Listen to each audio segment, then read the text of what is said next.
Thank you very much, fellow Kenyans. I want to take this opportunity to once again address comrades and the student leaders from various universities. There is the new funding model that is really a pain, that is really transferring the burden of cost on the shoulders of our parents, our comrades, and therefore so many of our comrades are not going to get access to education. We are aware that as of today, over 70,000 students are not going to join universities from August because they are missing on the scholarships because of the new funding model. Imagine 70,000 students, our children, from poor backgrounds, from villages, from various slums in this country are not going to go to school, and yet it is only education that a student should access. The only source of hope that a student has, that a child has, is education, which is the best and the most important tool for fighting poverty. And that tool is being denied to this student. And we also know that Ruto is Ruto today, is a president today because of education. Were it not for education, he would be selling chicken back in SUGOI. Were it not for education, he would never have come to Nairobi. Were it not for education, he would have never made it to State House. So therefore, student leaders, tomorrow as you meet the Principal Secretary for Education, Madam Beatrice, ensure that the new funding model is dropped tomorrow. Ensure that you don't leave that hostel, that hall where you'll be holding your meeting at the Kenya School of Government.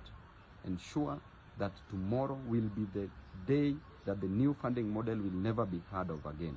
The new funding model is really restricting our students from getting education, our children, our brothers and sisters, our Gen Zs from getting access to education. And therefore, Ruto must rescind his decision on the new funding model. We want the old funding model where the help is available for our comrades. They are being financed to study, then they will pay later on. But this new funding model where a student must part with 300,000 Kenya shillings to get the least course, which is an art course, and a medical course, which is 600,000 Kenya shillings. In 4 years, a parent must part with 1.2 million Kenya shillings. A parent who is selling boga, who is selling omena, who is riding a boda boda, who is going from Jengo, who has never seen 20,000 shillings at once, has never held 20,000 shillings at one in his or her hands.